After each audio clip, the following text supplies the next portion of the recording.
সময় যেহেতু ফিমেল পক্ষ আসছে, প্রেক্ষাগৃহে কিন্তু ভালো ভালো কিছু সিনেমা আসছে। তুফান আসছে, রিভেঞ্জ আসছে, ময়ূরাক্ষী নামে একটি সিনেমা আসার কথা রয়েছে। সো কোন সিনেমাটি আগে দেখবেন? আমি প্রত্যেকটা সিনেমাই দেখার চেষ্টা করব, কিন্তু তুফানের ট্রেইলার এন্ড এভরিথিং আমার কাছে খুব ভালো লেগেছে। আমি রিয়েলি এক্সাইটেড অ্যাবাউট ইট। তুফানের শাকিব খানের যে লুক, আসলে এইরকম শাকিব খানকে আমরা আগে কখনোই দেখিনি। তো সেই জায়গা থেকে যখন টিজ বা ট্রেলারটি আপনি দেখেছেন, শুধু সাকিব খানকে আমার খুবই ভালো লেগেছে তুফানের ট্রেলারে।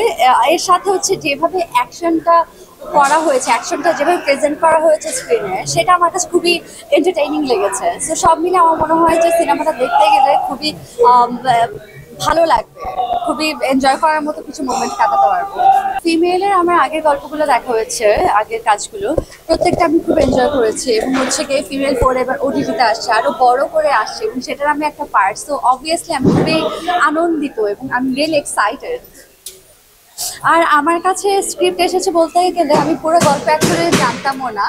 আমি হচ্ছে কি আজকে যখন নাকি প্রিমিয়ারে দেখলাম তখন অ্যাকচুয়ালি পুরো গল্পটা কি জানলাম।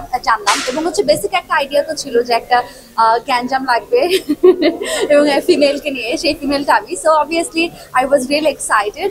আর হচ্ছে গিয়ে আমি মুখে শুনে নিয়েছিলাম, তারপর হচ্ছে গিয়ে সেটে এসে গল্পটা জানা এবং হচ্ছে গিয়ে জয়েন করা। অমি ভাইকে কেমন লেগেছে ডিরেক্টর হিসেবে? অসাধারণ লেগেছে। উনি অ্যাকচুয়ালি খুবই প্রিসাইসলি জানে ওনার অ্যাক্টরকে উনি কি করাতে চায়, এবং হচ্ছে গিয়ে খুব সুন্দর করে উনি ডিরেকশনটা দিতে জানেন। বলতে পারেন যে হচ্ছে গিয়ে এভাবে না এভাবে চাচ্ছি, উনি মানে যেটা ওনার চোখে দেখে সেটা ফুটিয়ে তুলতে পারে অ্যাক্টরকে দিয়ে, যেটা আমার এক্সপিরিয়েন্স। অমি ভাইয়ের সাথে যারাই কাজ করেন দেখা যায় যে অমি ভাইয়ের কাজগুলো মাস পিপলের কাছে পৌঁছে যায়। তো এবার কি আপনারও সম্ভাবনা রয়েছে, না কি মনে হচ্ছে যে মাস পিপলের কাছে পৌঁছে যায়? অলরেডি আপনাকে কি নামে ডাকছে এখানে? আমি জানি না সেই ব্যাপারে, কিন্তু হচ্ছে গিয়ে হ্যাঁ, প্রত্যেকে তো একটুখানি ডিস্টিং বলা শুরু করেছে, এবং মনে হচ্ছে এটা আমার নতুন নাম হয়ে গেছে। চারিদিকে যখনই কেউ ডিস্টিং বলে আমি ঘুরে তাকে বলি আমাকে ডাকছে। আপনাকে আমরা শ্যামা কাপুরতে দেখেছি, যেহেতু তুফানের কথা হচ্ছিল, সামনে সুযোগ পেলে বা এই ধরনের কমার্শিয়াল ফিল্মে আসার ইচ্ছা আছে?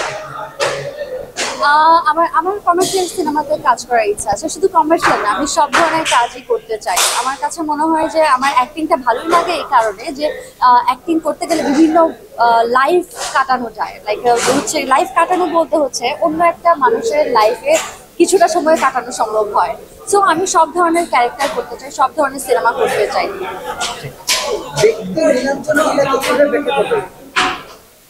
ব্যক্তি নীলাঞ্জনা নীরব হচ্ছে গিয়ে একরকম থাকতে পারে না, সে বিভিন্ন রকম হতে চায়, তাই সে অ্যাক্টিং করে এক একদিন এক একটা ক্যারেক্টার হতে চায়। এখন শেষে দর্শকদের উদ্দেশ্যে ঈদের শুভেচ্ছা জানিয়ে শেষ। প্রত্যেককে জানাচ্ছি ঈদের অনেক অনেক শুভেচ্ছা, এবং হচ্ছে কি ঈদ কাটাবেন এবং হচ্ছে কুরবানি দিচ্ছেন, খুবই ভালো কথা, কিন্তু বাসার আশেপাশেটা নিজেরা ক্লিন করে ফেলবো আমরা। ধন্যবাদ।